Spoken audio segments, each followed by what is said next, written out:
Saya Albert Agung Andika, NRP 502-720109. Pada saat ini, saya akan menjelaskan tentang solusi untuk permasalahan Red in Maze. Sebelumnya, apa sih Red in Maze?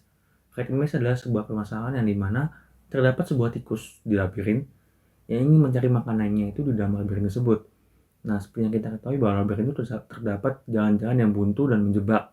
Maka dari itu, saya akan menunjukkan bagaimana cara untuk menemukan jalan yang tepat dan cepat untuk mendapatkan makanan tersebut. Sebelumnya, ini adalah sebuah test case yang saya bikin untuk program Red Maze yang start point-nya itu berasal dari 0,0 sini dan endpoint di sini. Ini start, ini end. Nah, seperti kita lihat bahwa ada banyak sekali cara tikus tersebut untuk mencari makanan. Jalan tercepat tikus tersebut untuk mendapatkan makanannya adalah dengan cara lewat atas ini, lalu ke bawah, dan lewat atas ini, lalu ke bawah sini. Itu sama saja. Namun ada jalan lain juga lewat sini, seperti lewat sini.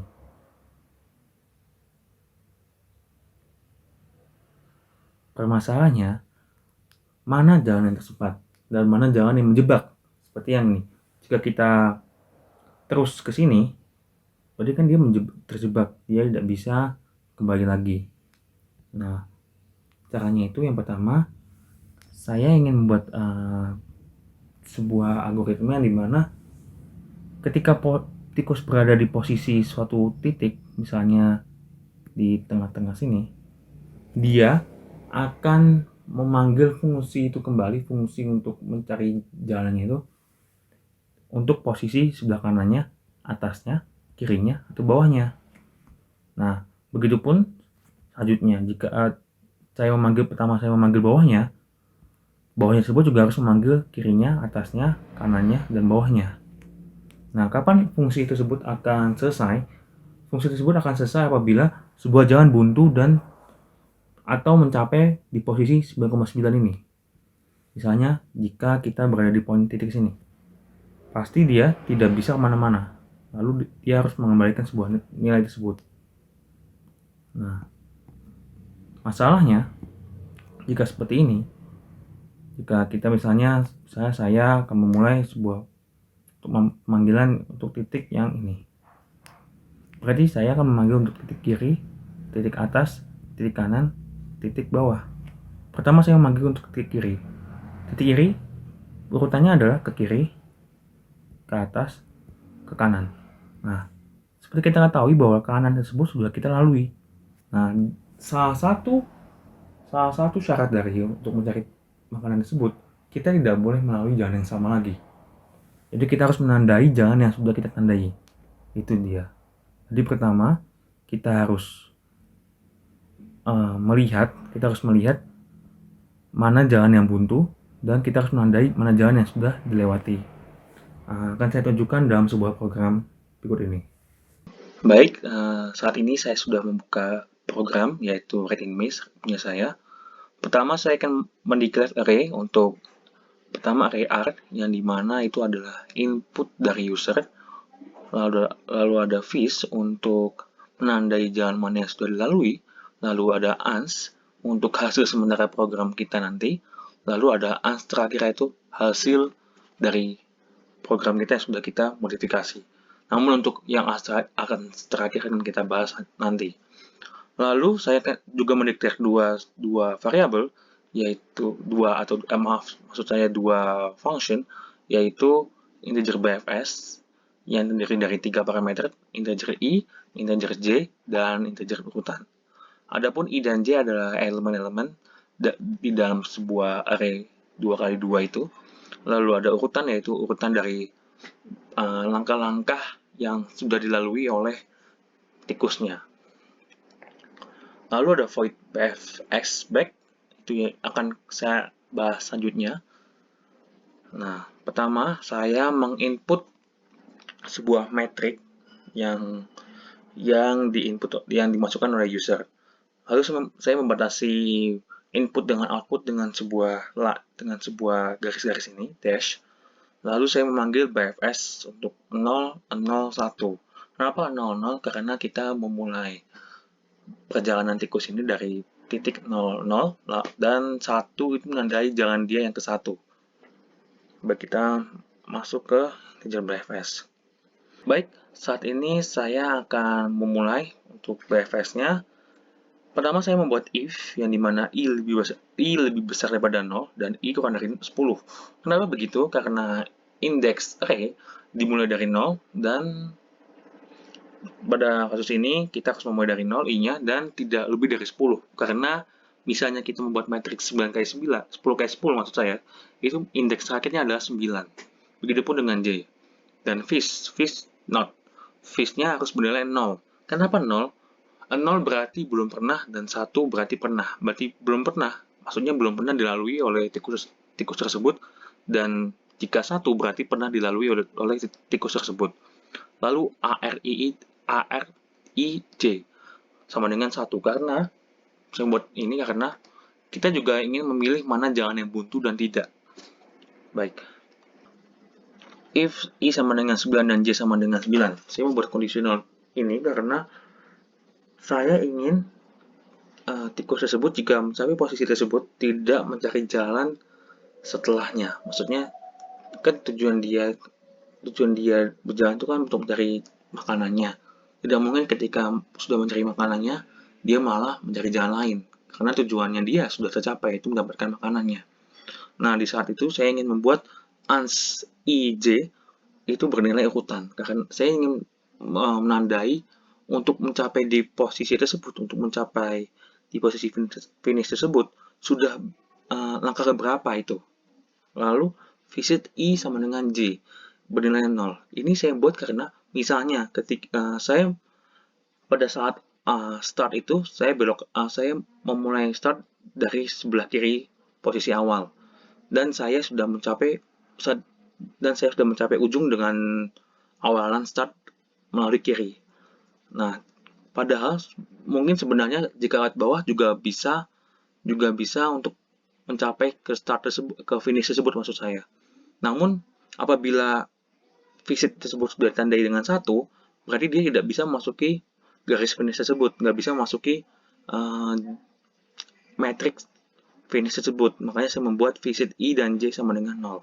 Lalu langsung di return 1. Akan saya jelaskan kenapa return 1. Saat ini saya memanggil 4 rekarsif, pertama untuk integer A1, integer A2, integer A3, integer A4. Oke, misalnya analoginya saya berada di 2,2. Di 2,2 saya memanggil integer A1 untuk posisi 3,2, yaitu ditandai dengan 1i plus 1, j, urutan plus 1, karena saya ingin berarti jika saya bergerak ke 3,2 berarti itu adalah angka kedua saya, seperti itu. Begitupun selanjutnya untuk integer A2 yaitu berada di 1,2, untuk integer A3 itu berada di 2,3, untuk integer A4 itu berada di 2,1. Dengan argumen yang ketiganya sama seperti argumen yang lain, yaitu urutan plus 1. Saat ini saya membuat A1 sama dengan 0, dan A2 sama dengan 0, dan A3 sama dengan 0, dan A4 sama dengan 0. Kenapa? Mari kita lihat. Pertama kan saya membuat if conditional if ini dengan i lebih besar daripada 0 dan sebagainya tersebut. Nah, jika tidak bisa memasuki ke conditional ini, berarti langsung return 0. Dengan kata lain, mungkin i-nya bisa saja kurang dari 0, atau i-nya sama dengan 10 atau lebih, atau mungkin j-nya kurang dari 0, atau mungkin j-nya lebih besar sama dengan 0 dan sudah pernah divisit, atau inputnya ke i dan j itu sama dengan 0, atau alias yang lain adalah jalan buntu. Berarti dia langsung di-returnkan 0. Nah, lalu saya menandai ans ke i dan j-nya sama dengan 9999. Maaf, sama dengan 999. Untuk menandai berarti dia sebuah jalan buntu. Lalu vis ke i dan j. Saya setting ulang untuk untuk tidak pernah dilalui lagi. Tujuannya adalah agar misalnya sebenarnya saya mulai di posisi ke kiri. Ke kiri itu sebenarnya bisa mentok bila di posisi yang ke ini karena jalannya salah. Namun apabila lewat bawah mungkin posisi yang mentok tersebut bisa dilalui. Lalu langsung returnkan 0. Kita membuat sebuah program di mana A1 dan atau A2 atau A3 atau A4. Maksudnya ini gimana sih? Jadi misalnya salah satu jalannya itu bernilai 1, salah satu A integernya bernilai 1, berarti dia bisa dilalui.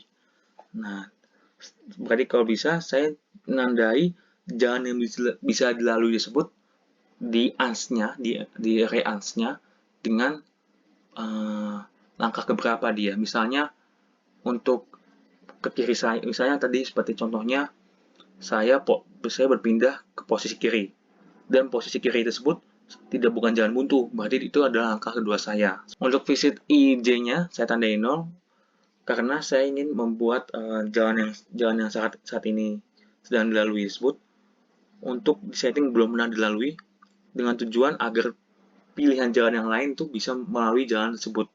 Jalan yang sebenarnya sudah saya lalui tapi saya tandain belum dilalui. Lalu langsung returnkan 1. Seperti itu. Baik, setelah kita membuat fungsi untuk BFS, mari kita jalankan fungsi tersebut dengan run code input dengan input seperti tadi contoh test case.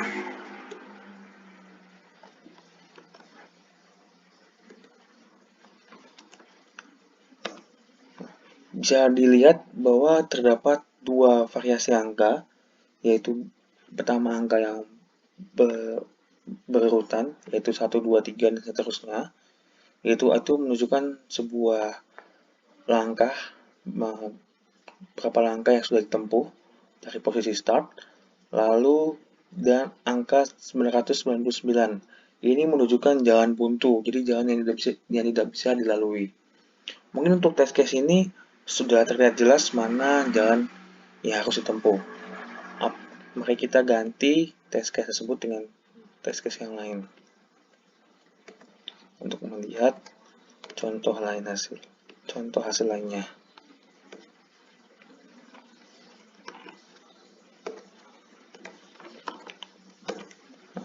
Seperti kita lihat pada yang test case kedua ini, di saat posisi finish ini 33 ini terdapat dua opsi jalan, yaitu lewat kiri dan ke atas. Nah, itu merupakan salah dua opsi untuk mencapai posisi finish dari posisi start. Namun apabila kita melihat ini, kita melihat setelah angka 24 ini di atas ini, kita melihat sebuah tumpukan angka yang padahal sebenarnya angka tersebut mungkin saja tidak terlalu berguna karena itu bukan rute tercepat. Misalnya, saat kita di posisi 27 ini, kan lalu kan kita ke 26, ke 25, ke 24, lalu ke 23. Padahal kita bisa langsung naik ke atas, tapi kita malah memutari kolom baris ketiga dan baris kedua untuk mencapai baris pertama. Sebenarnya bisa dengan cara lebih cepat, dengan cara kita memilih mana nilai dari suatu elemen ini yang paling minimum. Misalnya saya di posisi 7. Saya tidak mungkin ke posisi 12 yang lebih jauh ke angka 1. Saya pasti ke posisi 6. Seperti itu. Jadi program selanjutnya adalah kita akan menentukan mana jalan tercepat dengan cara mencari mana angka yang paling minimum. Contohnya misalnya posisi saya terakhir adalah 33. Oh iya, sebelumnya untuk function yang akan saya terapkan ini adalah saya trace dari belakang, saya trace dari posisi finish. Misalnya saya trace dari posisi finish ini 9,9 ini, saya akan trace mana jalan yang lebih cepat, atas, kiri, kanan, ke bawah. Nah, untuk ini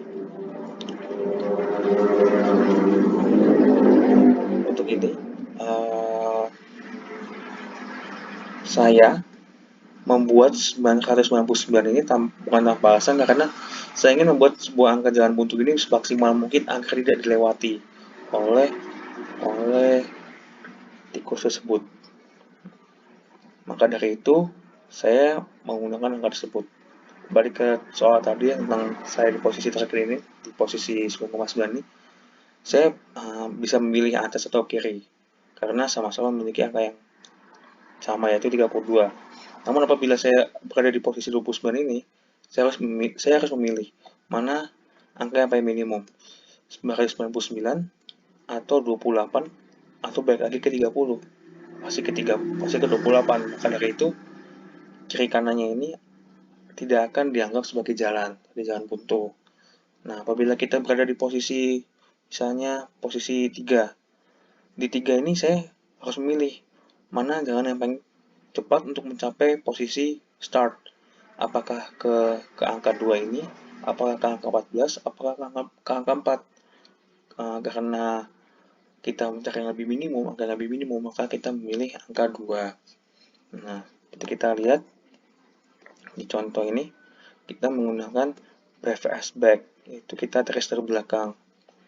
Nah, dengan posisi awal itu A-nya sama dengan 9 menunjukkan I, B sama dengan 9 menunjukkan untuk J-nya.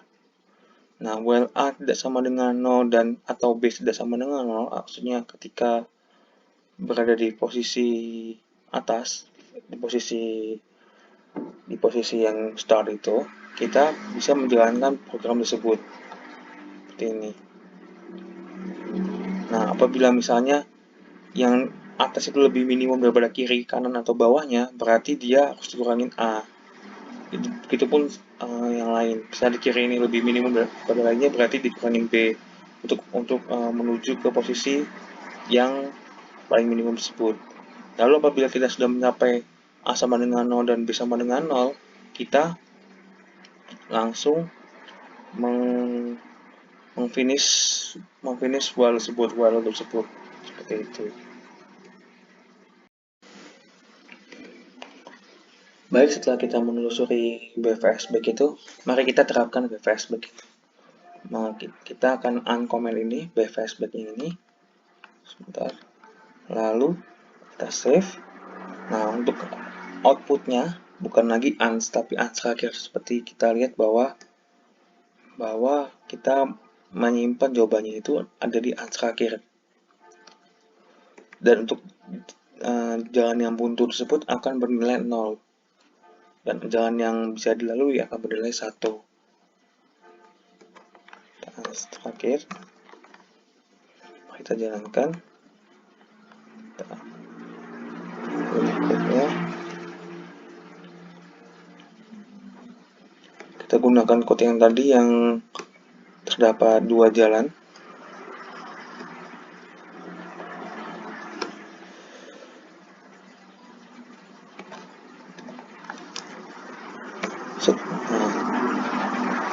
Dia langsung mengeliminasi jalan-jalan yang tadi bisa dilalui. Ada 2 opsi jalan dan hanya memilih 1 opsi jalan saja, dan menghilangkan jalan yang sebenarnya bisa kita hilangkan saja karena jalan tersebut tidak efektif. Contoh test case lain, kita dapat menggunakan